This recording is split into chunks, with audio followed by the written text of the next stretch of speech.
Happy Sunday. We have another snow day. So no school tomorrow, Monday. It's crazy.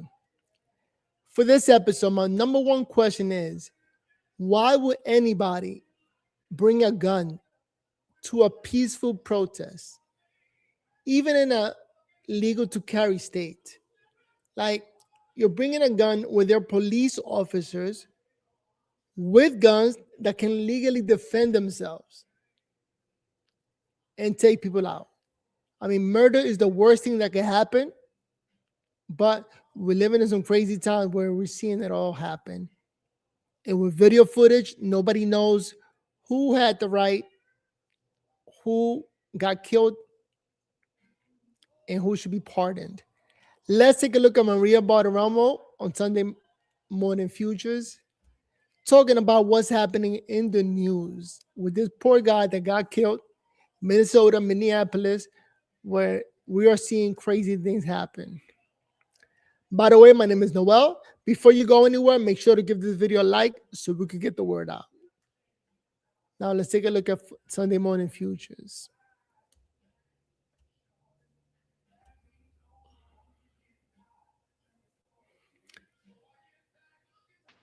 It's crazy to bring a gun out. Good Sunday morning, everyone. Welcome to Sunday Morning Futures. Thanks so much for joining us. I'm Maria Bartiromo. Hold on, let me pause it while this loads up. But yeah, fighting police officers while carrying a pistol, that's crazy. Breaking news on another deadly battle with Border Patrol after a border agent fatally shoots a Minneapolis man. Now, Minnesotans are braving sub-zero temperatures to protest, resist, and stop Border Patrol agents in their city. Coming up, FBI Director Kash Patel on the fallout and investigation underway. Plus, winter weather expected to crush cities across the Northeast. It may look like a winter wonderland in some parts of the country this morning, but is it poised to turn into a mess later on? We're in the elements this morning with a report on what's being called a colossal storm coming of 2026. Plus, President Trump dominates the conversation in Davos, Switzerland at the World Economic Forum. What he told me about his plans for Greenland coming up. Also ahead, House Oversight Committee Chairman James Comer and Tennessee Senator Marsha Blackburn are here on Jack Smith and the Democrats' efforts to stop Trump at all costs. Plus, government accountability, President Peter Schweitzer on the impact to America's number one adversary, Communist China. It's all right here, right now on Sunday Morning Futures. Yeah, this is crazy that a protester brought a gun and fought men carrying guns, police. And today, breaking news of another fatal shooting by Border Patrol as DHS says agents tried to disarm an individual resisting their operation. The very latest coming up. But first, the massive winter storm that's impacting over 240 million people across 40 states with heavy snow, crippling ice, and dangerous cold temperatures. Oh, also, I don't believe this weather report because it's normal. All right. Winter comes, snow comes, and it's an opportunity for a lot of people to take advantage and get free government money, in my opinion. Like, storm comes around, just stay home. No, but the news want to make it seem like it's the end of the world. During the overnight hours, the South and Mid-Atlantic regions bore the brunt of this storm, which has now made its way to the Northeast and New York City. Meteorologist Adam Klotz with now the latest forecast. Adam, good morning to you. Good morning, Maria. We continue to track a massive storm system. You were talking about some of the locations being hit. It's widespread. It is in New England. It is in Mid-Atlantic. It is still snowing and raining and sleeting back across portions of the extreme South as well. These are some of our big totals we've seen so far with this system, but we're really just getting going. This is going to continue all. A bunch of drama queens. It's a stay home because it's snowing, period. They're making it seem worse than it really is. Quarters of an inch might not sound like a lot, but that is enough to bring down power lines. That is enough to bring down trees. And that is going to be the major concern. Everything you're looking at here in the pink, in the purple colors, that continues to be more ice that is falling, and that is going to ultimately affect power more. This is still the ice yet to come. You see where we're talking about Nashville up towards Lexington, getting over into the Carolinas and Virginia, all areas where heavy ice is still on the way. That's what's taking down power outages. And when you lose power, you lose heat. And unfortunately, for days to come, this is now tomorrow morning's forecasted lows, you're going to be seeing really cold temperatures. So it could be a dangerous situation. 4 degrees in Oklahoma City, 8 degrees in Little Rock. We're going to be looking for the next several days anyways, where those temperatures are going to be very cold. On the front edge of this entire storm system, you're now beginning to see snow along the I-95 corridor. So from D.C. up to New York City, Boston, all now beginning to see some of this snowfall. We'll get decent snowfall totals right across that area, particularly getting up into the Boston area. These purple colors are where the snow will be the heaviest. In some cases, 1.5 to 2 feet of snow ultimately coming down. New York City, probably more in the 8 to maybe 12-inch range for total snowfall. But this is another area taking you all the way till Tuesday morning. Behind all of this snow is going to be some really cold air. Folks are going to be waking up across the Midwest, even into New England. -3 in Boston, 5 in New York City, closer to -20 there in Detroit. And as we know, it's been so cold in the upper Midwest, -14 degrees in Minneapolis. This system is something that's going to be lasting through Monday, and then that cold air is going to be sticking with us for at least a week, Maria.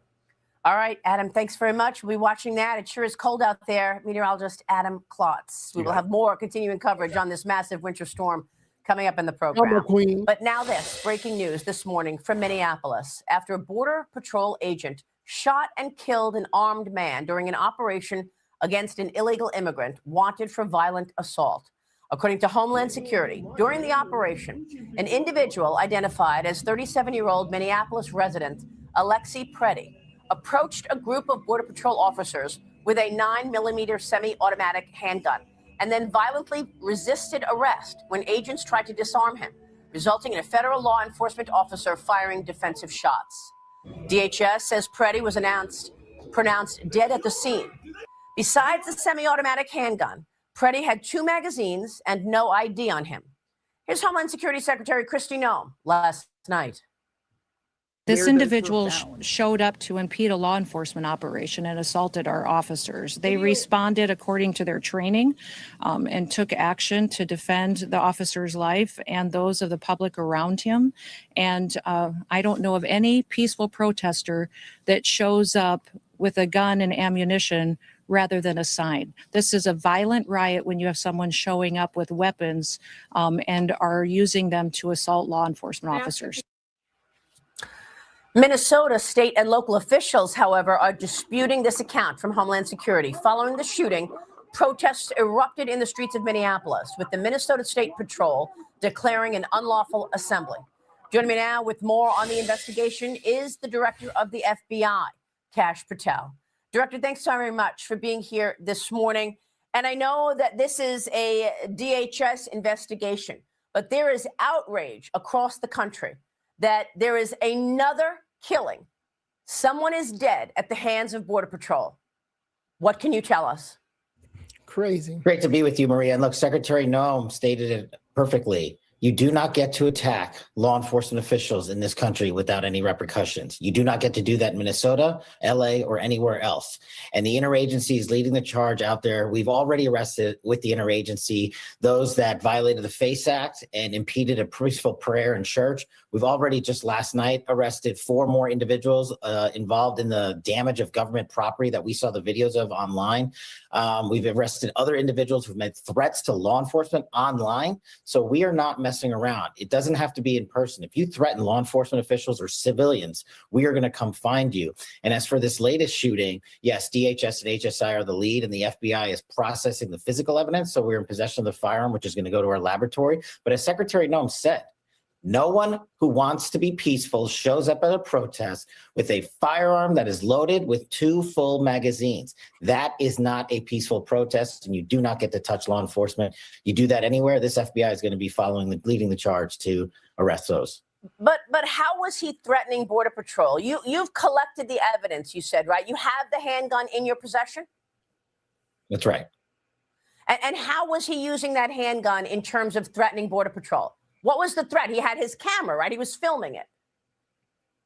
That's something that I will let the DHS and the prosecutors, because they are the ones investigating that case. I don't want to stylize that evidence, but I trust the men and women on the ground who are trained professionals to only use it when it's absolutely necessary. And I trust Secretary Noem's leadership and DHS and HSI to do the right thing, as they've always done in these scenarios.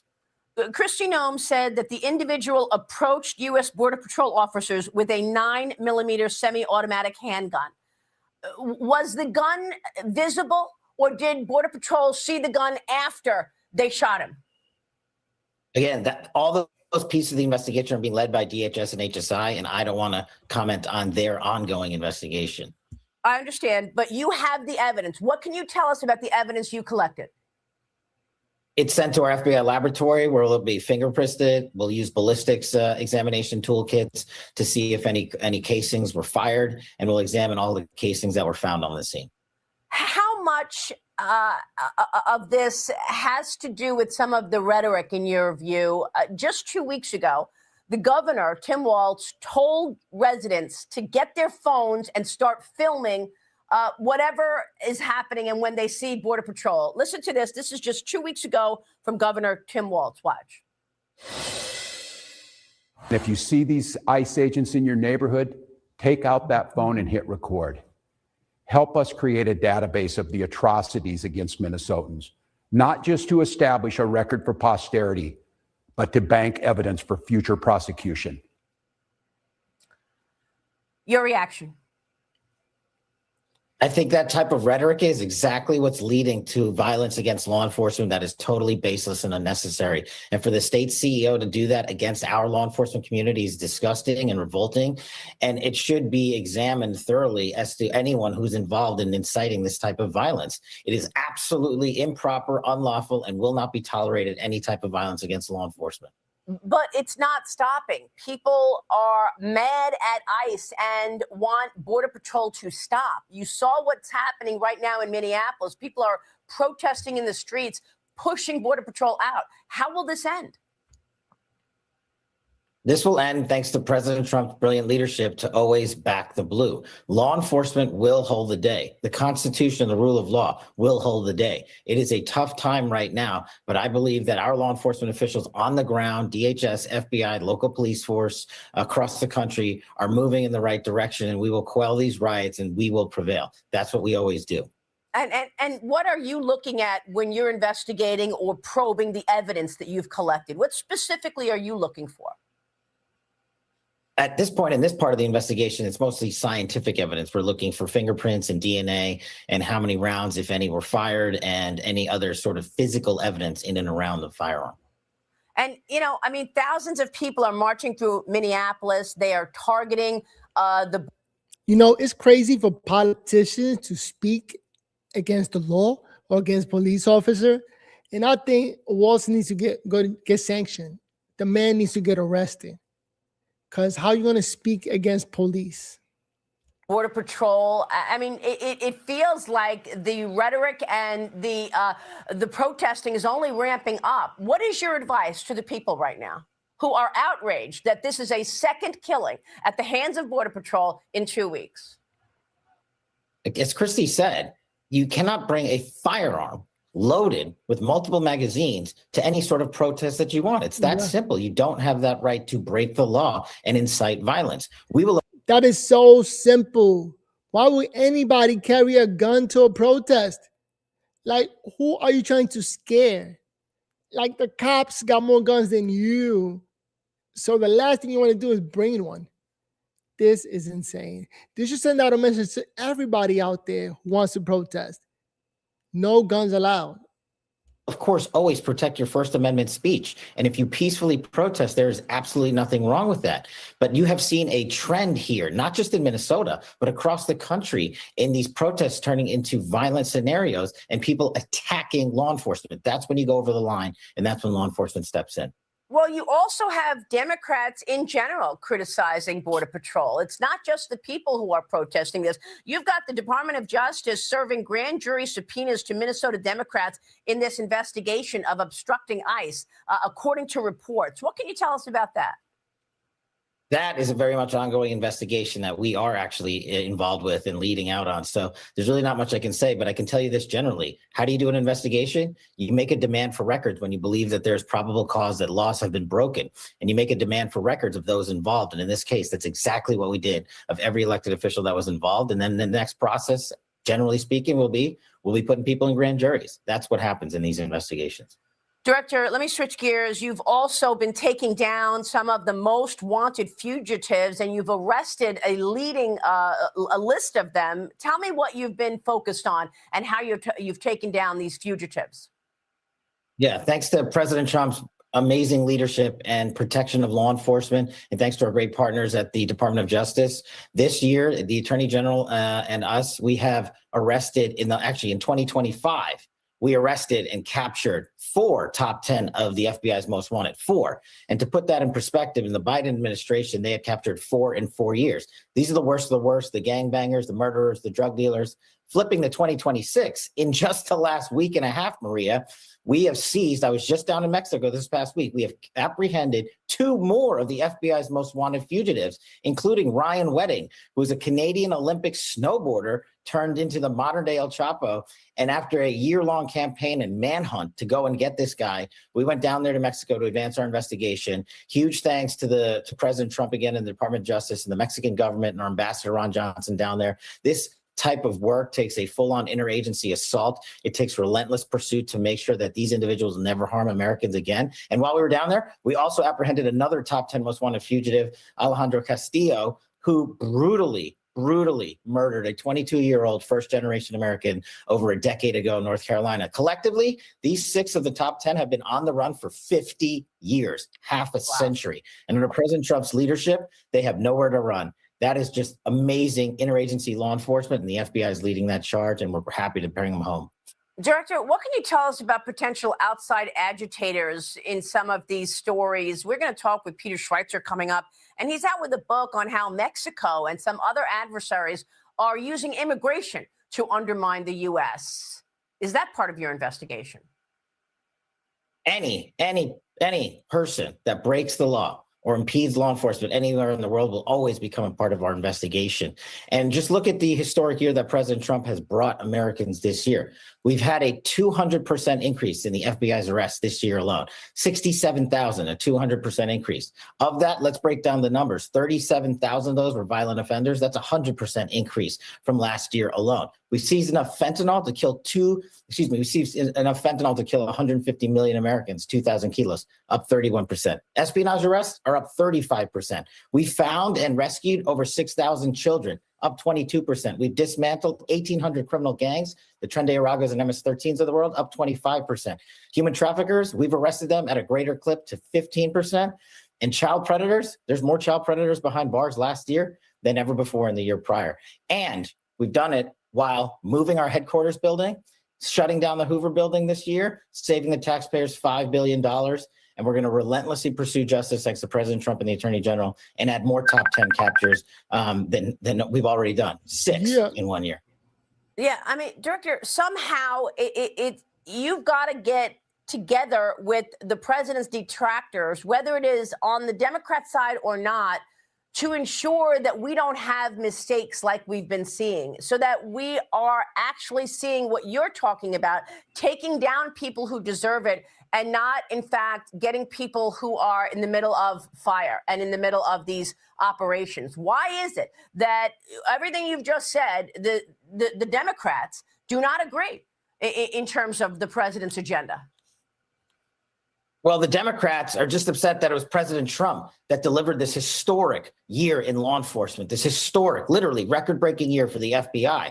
And if anyone else had done it, they'd give him credit for it. But that's how shallow and superficial they are. We are going out there with our state and local police officers across the country. These numbers are historic from coast to coast, not just in one conservative town in Texas, but literally from New York to LA and everywhere in between. And President Trump gave resources that were needed to law enforcement. He backed the blue. We have an attorney general who is relentlessly prosecuting these individuals. And all the Democrats want to do is argue. But we put up a posting every single day over the holiday season for every Democratic district who is yelling at us about failing them. We have increased arrests in every single district of every single Democrat that continues to criticize this administration on law enforcement. These numbers don't lie. You can't reduce the murder rate in America by 20 percentage points to an all-time low in the modern era unless crime is going down. Yeah. Director, thank you. We will be watching your work. FBI Director Kash Patel. Doing great.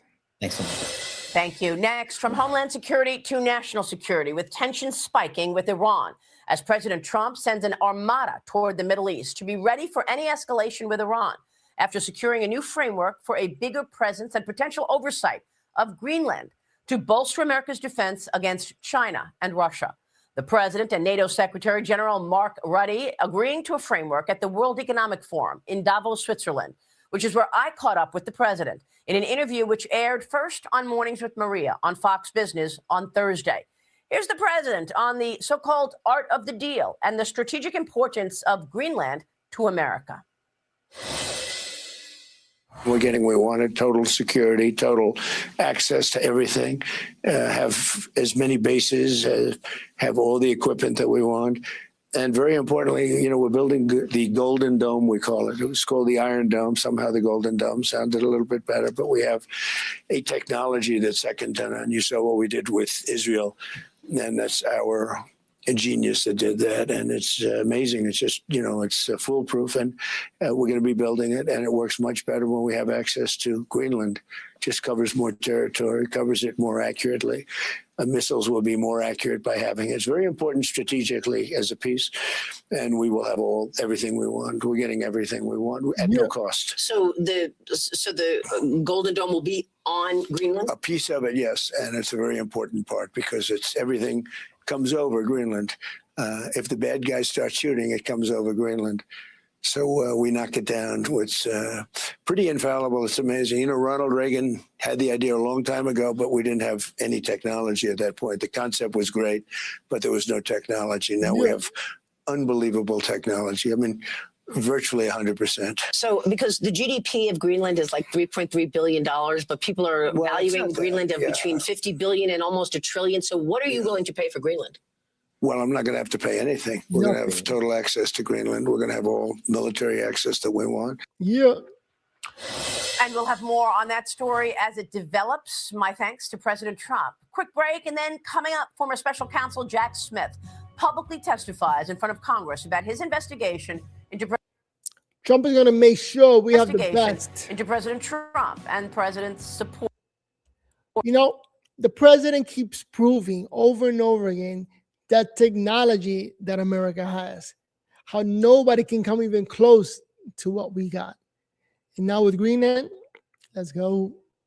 It needs to be celebrated.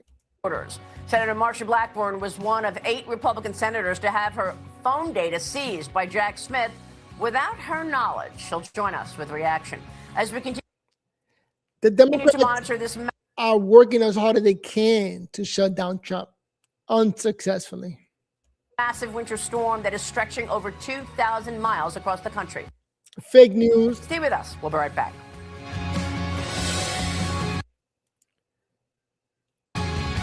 You know, the weather's just going to be another snowy day. We've been through this. We've seen it before. Just stay home.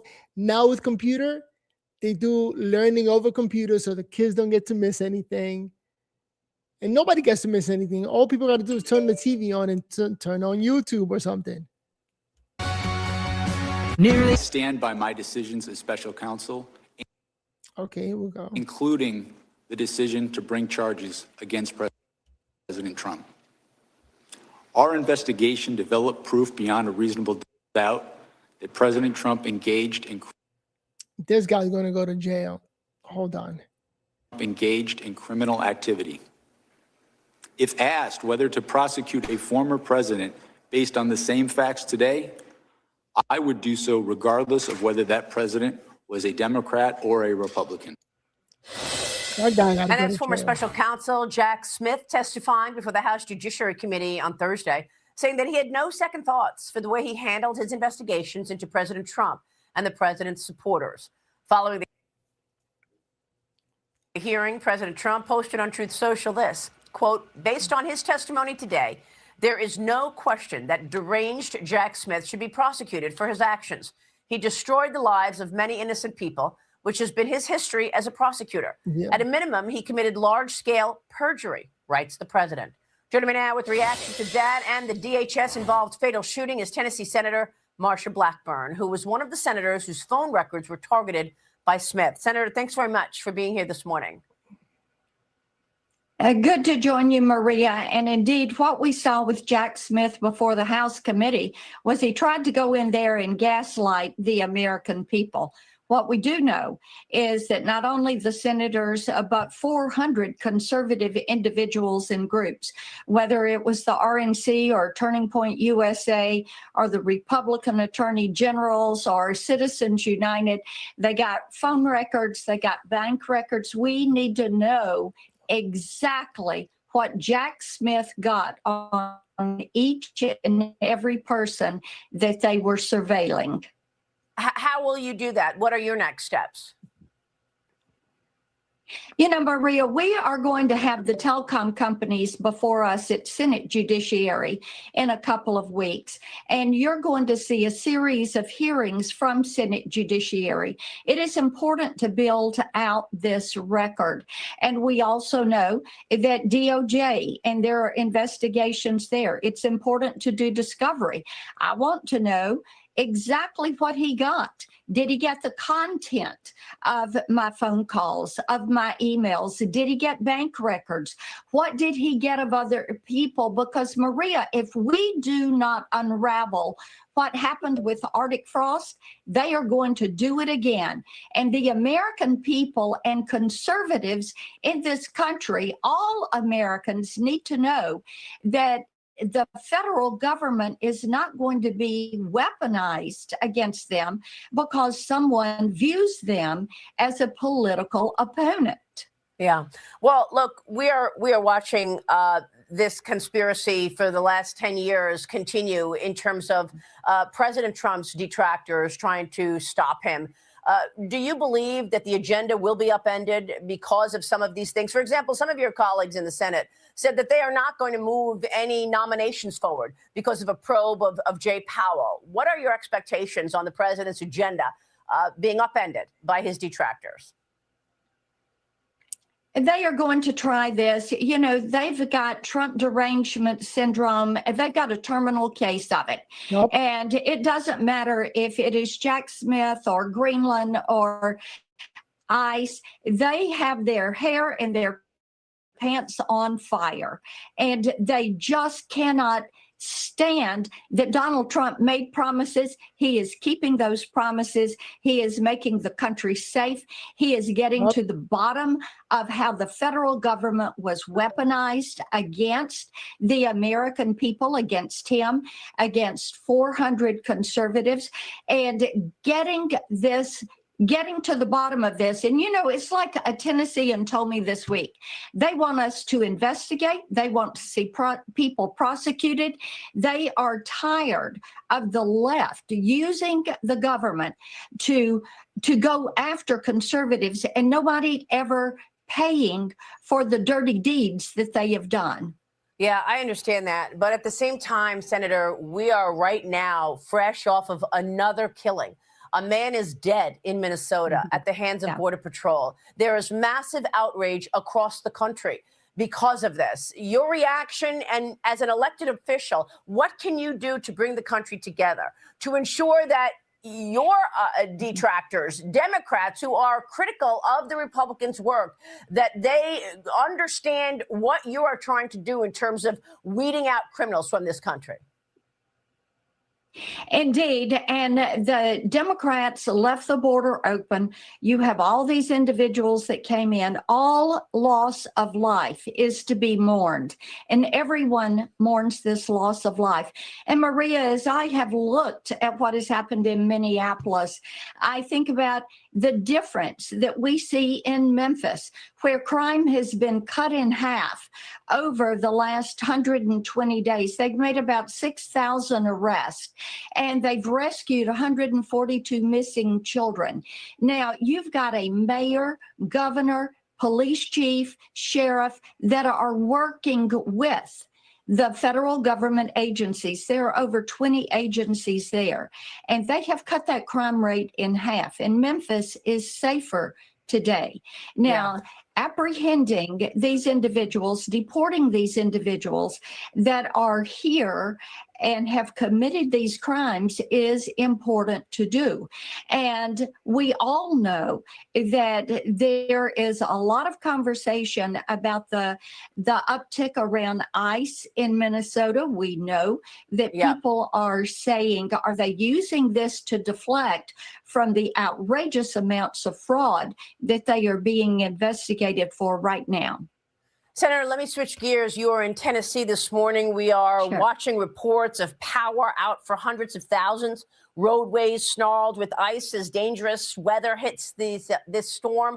A colossal storm is how it's being described. What can you tell us? How are you doing? Well, the power went out at my house just as we were getting ready for this, and the generator did not kick on. So we're working on that. We're quite concerned. And I've been talking to mayors across the state, the mayors of our counties. It seemed that everyone made it through the first phase yesterday with the freezing rain and sleet. I'm sitting here at my home listening to trees that are popping and coming down. We hear the roads are treacherous.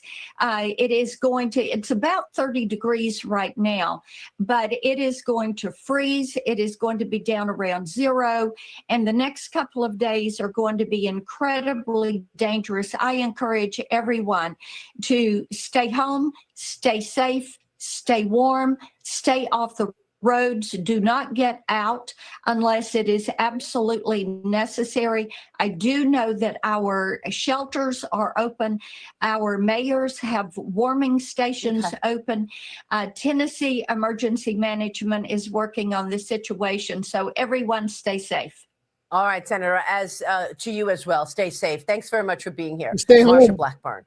We'll be right back. Stay with us. Stay home, everybody. That's it. Climate hope. We continue to monitor the massive winter storm impacting 2/3 of the country this morning. CB Khan is live in Hoboken, New Jersey right now, outside. CB, good morning to you. She shouldn't be outside. Look at that. Hey, Maria, good morning. You know, New Jersey Governor Mikey Sherrill has told people to stay at home and stay off roadways. And take a look. Here is why. It looks pretty dicey out here. And in fact, Maria, I just saw somewhat of a close call between a driver and a snowplow. So it's really important, if you can, to stay at home and let the ice trucks and the snowplows do their important work to try to make these roadways as safe as possible. You know, Maria, New Jersey could get up to 14 inches of snow over in New York City. Leaders there are expecting anywhere from 8 to 12 inches. This massive winter storm is going to be a huge test for newly elected Democrats in the region, to include New Jersey's governor and New York City mayor and Democratic Socialist Zoran Mamdani. Mamdani said yesterday that 5 people were found dead in the city, and the official causes of death haven't been ruled yet, but right now we're told the cold weather could be linked. It will be colder than any sustained period that New York has experienced in about 8 years. But New York, whatever comes for it, this city is ready. Over the past days, city workers have worked tirelessly to prepare our city for the snow and for the cold. There has been so much preparation in both New York and here in Jersey for this wintry weather. Officials told us to expect wind gusts of up to 30 miles per hour here in Jersey today. And Maria, it certainly feels like that is beginning, because as you can probably tell, the snow is coming down very steadily and it's hitting me in every single direction. We're going to keep an eye out on this wintry mix. Back to you in the studio. All right, CB, stay safe. CB Cotton this morning in Hoboken. Thank you so much. Meanwhile, fallout this morning continues after another fatal shooting by Department of Homeland Security agents in Minnesota on Saturday. U.S. Border Patrol shot and killed an individual in Minnesota after they said he approached agents and he was armed with a handgun and he resisted when officers tried to disarm him. The incident, the second fatal shooting in Minnesota after agents shot and killed Rachel Good on January 7th. Minnesota Governor Tim Walz called the shooting horrific on social media, and he is calling on the White House to stop its immigration operation in Minnesota. Joining me now is the chairman of the House Oversight Committee, Kentucky Congressman James Coleman. You know, thank God Tim Walz didn't become the vice president of the United States, because he would have allowed all illegal across the country. Mr. Chairman, thanks very much for being here this morning. Thank you for having me, Maria. Another individual is dead at the hands of Border Patrol. Let's be clear. We do not know if there was any pushback from this individual who was armed.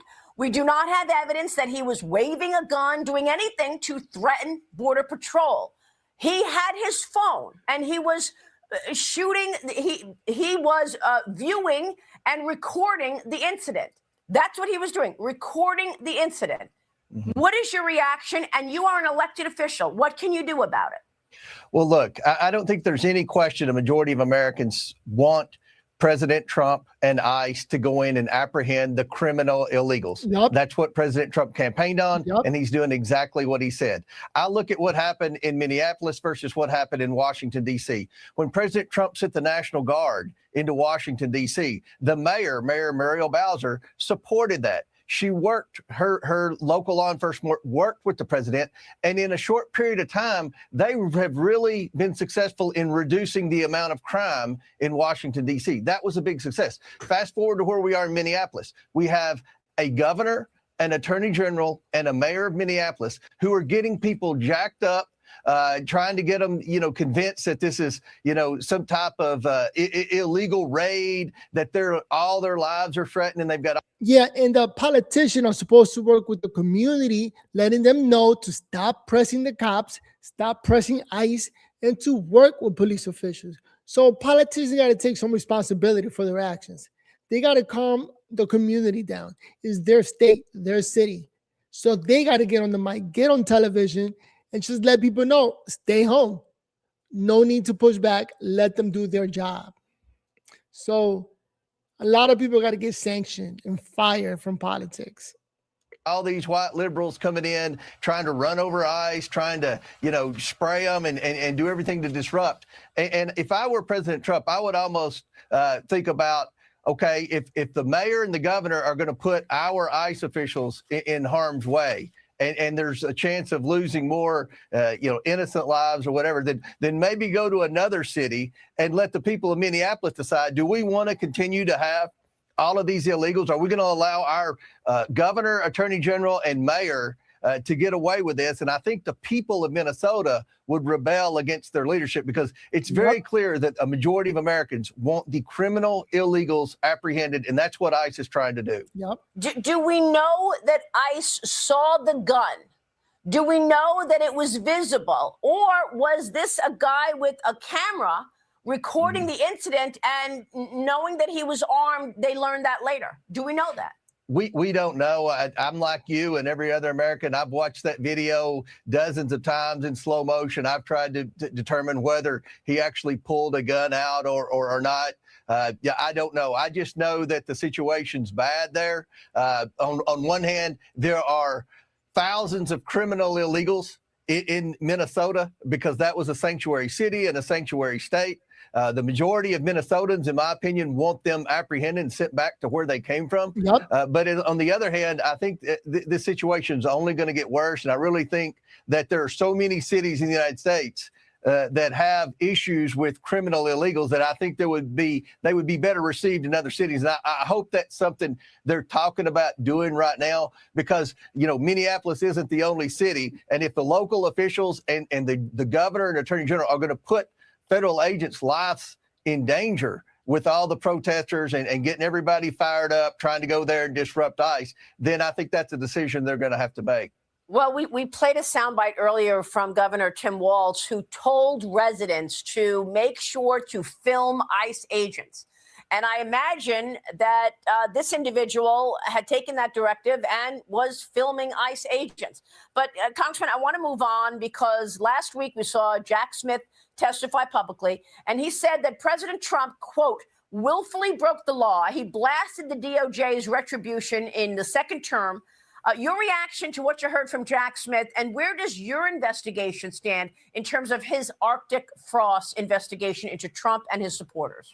Well, look, Jack Smith can say whatever he wants, but he failed to prove that there were any crimes committed. And the tactics that we saw he did, he didn't have the authority to subpoena the phones of members of Congress. He violated and abused his power as a special counsel. So, look, I think it's very clear that Jack Smith failed. That Jack Smith was doing this for one reason. That was political purposes. He was put in there by a corrupt Biden administration, by a corrupt Attorney General Merrick Garland for one purpose, and that's to try to harm Donald Trump, to prevent Donald Trump from being elected president of the United States. This was all political, and I think the American people have seen it.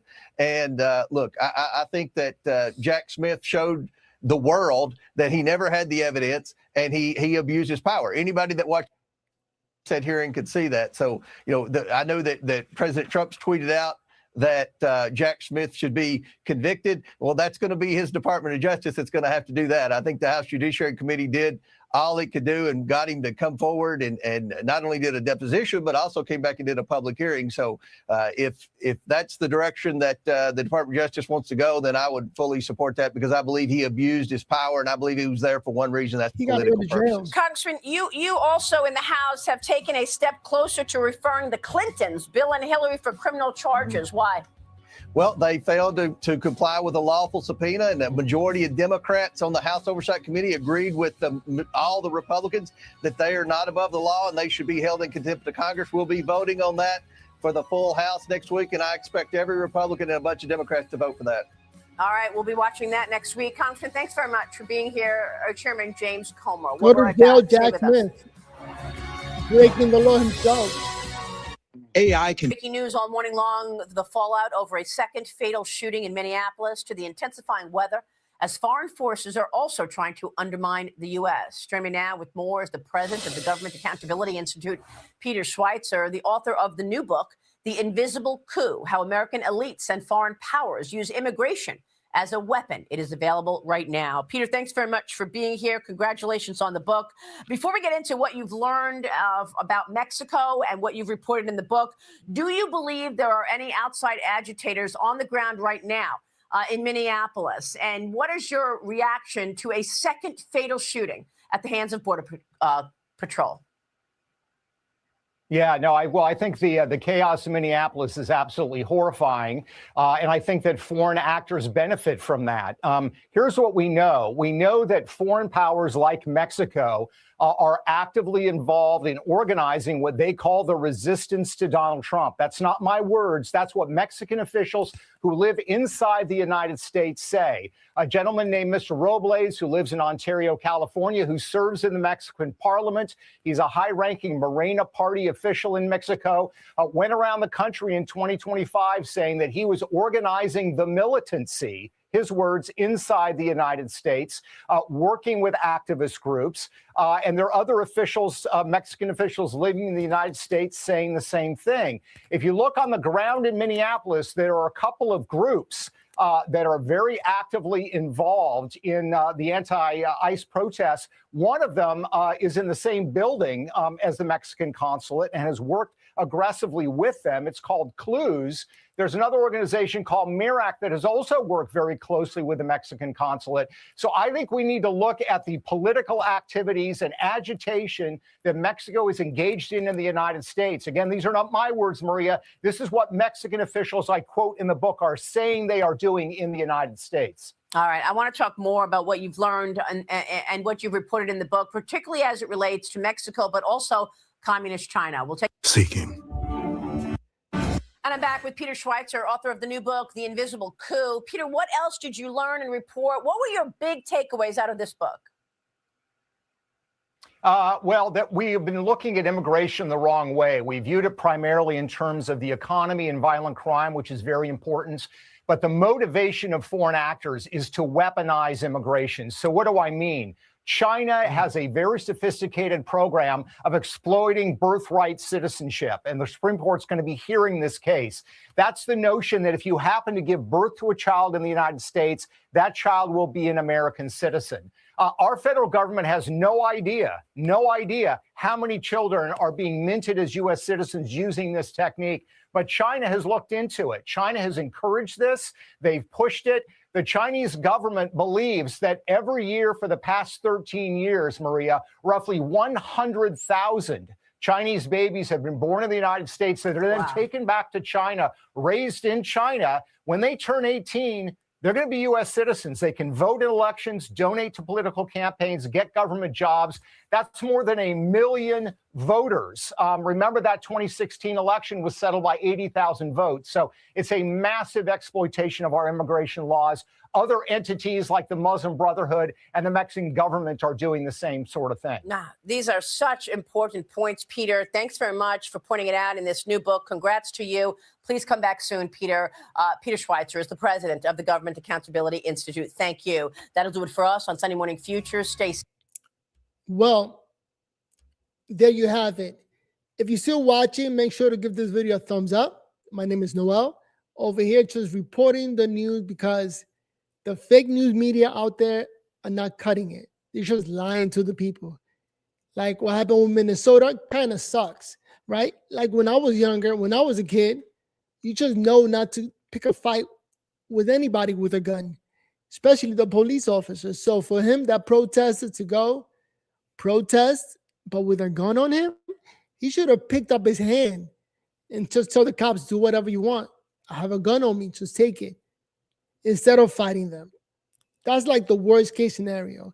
A lot of those protesters, they want other Americans to arm themselves to try to go against the government, which is the worst case scenario. And losing your life is the worst case. So my hearts go out to that guy, but you don't pick a fight with police officers. Last thing to do, especially if he has a gun, like if you have a gun, you don't want to get police officers pissed off or scared of you, because then they have every right to protect themselves. We're living in some crazy time. Here's one quick comment. Let me read it by Montanated 1647. Hopefully I said your name right. Tune into the Sunday Morning Future not to hear your interruptions with your commentary. So if you don't like the commentary, again, hopefully you enjoy the show. Give it a thumbs up. And let's just be honest, because more and more people just got to be honest and put their thoughts out there. Otherwise, they win, right? These politicians and protesters who think they're doing the right thing when they're not. With that said, see you guys in the next video, right? Keep tuning in and give us a thumbs up so we can spread the word. With that said, peace.